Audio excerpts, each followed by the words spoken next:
Достар, сіздермен бірге Аружан. Бүгін біз болашақ журналистердің түсірілімге дайындығын көреміз. Ендеше кадр сыртындағы қызықтан қапы қалмау үшін бізбен бірге болыңыздар.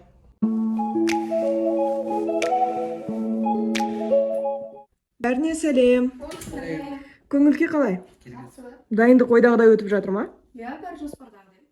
Оқу жылы да соңына таяп қалды. Алда жазғы демалыс келе жатыр. Иә, шынымен де осы оқу жылының қалай тез өтіп кеткенін байқамай да қалдым. Айтпашы.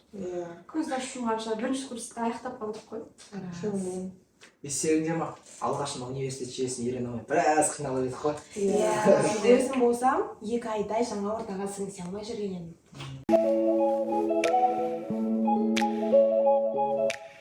Қыздар, сендер осы универге алдын ала түсуді жоспарладыңдар ма?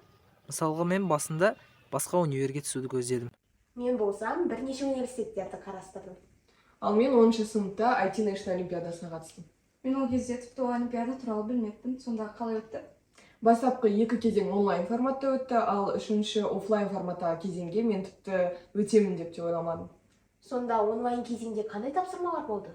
Алғашқы кезеңде мен эссе жаздым, ал 2-ші кезеңде бізге берілген тақырыпқа видео түсір деді. Содан нәтижесінде мен 3-ші кезеңге өткенімді білгенде, ақырындап мақалалар жазып, портфолиомды толықтыра бастадым. Кейін мен Алматыға келіп, сол портфолиомды таныстырдым.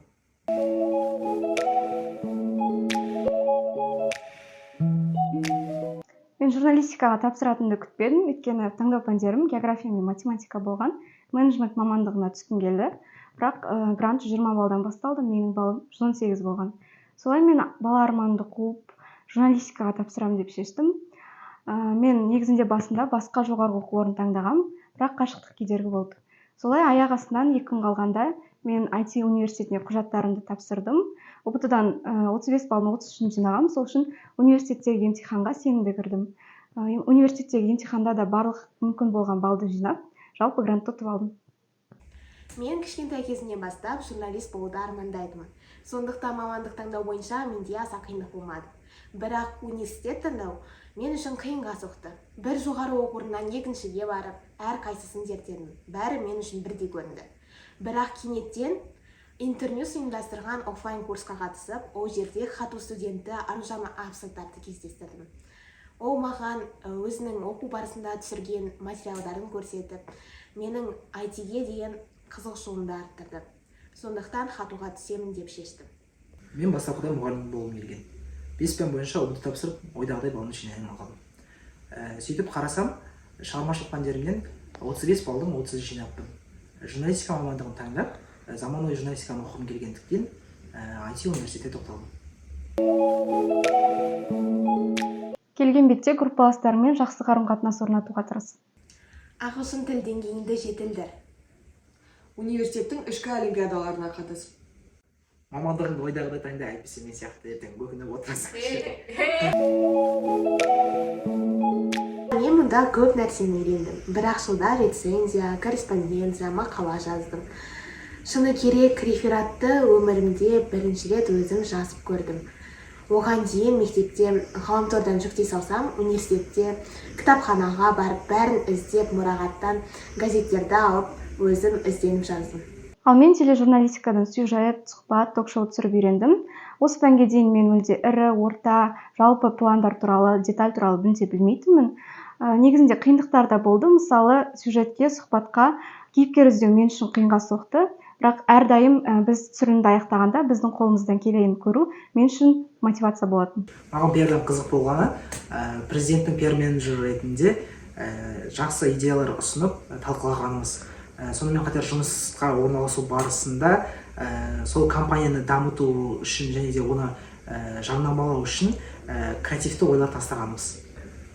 Мен жаңалықтар шығарылымын жасауды, ток-шоу түсіруді үйрендім. Және жаңалықтар жасаған кезде ақпаратты маңыздылығы бойынша рет-ретімен шығарып, эксклюзивті ешкім біле бермейтін жаңа ақпарат іздеу өте қиын болса да қызық. Оған қоса суфлермен жұмыс істедік. Және сапалы өнім шығару үшін небір жолдарын қарастырдық. Практика.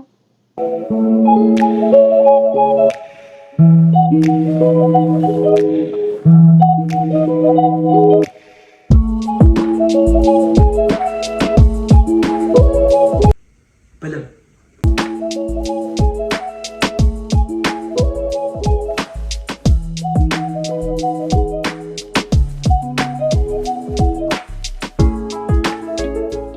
А эту стородағы сэндвич.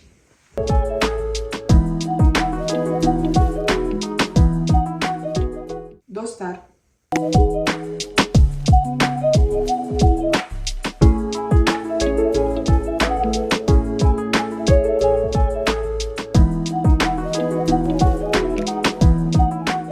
алдағы 3 жылда әлі небір сабақтар бар, әрқайсысы қызығы мен шыжығына толы шығар. Дегенмен IT университетінің арқасында нағыз маман болып шығатынымызға сенімдім. Әлбетте.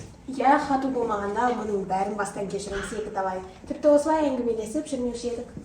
Келсем, бізді табыстырған IT. Осымен бүгін кадр сыртындағы сәттерге куә болдық. Түсірілім аяқталғанымен студенттік өмірдің қызықтары әлі алды. Келесі кездескенше сау! Мен таңдау пәндерім негізі математика мен география болған. Сосын ұмытып қалдым. Сол үшін шығармашылық емтихан алдында бір университеттен екіншіге Мен шыға... Сөйтіп журналистика пәнінің мұғалім. Ой! Ұбт балы бойынша 2 рет болмайды. Біз бір нәрсе істеп отыра берсекші.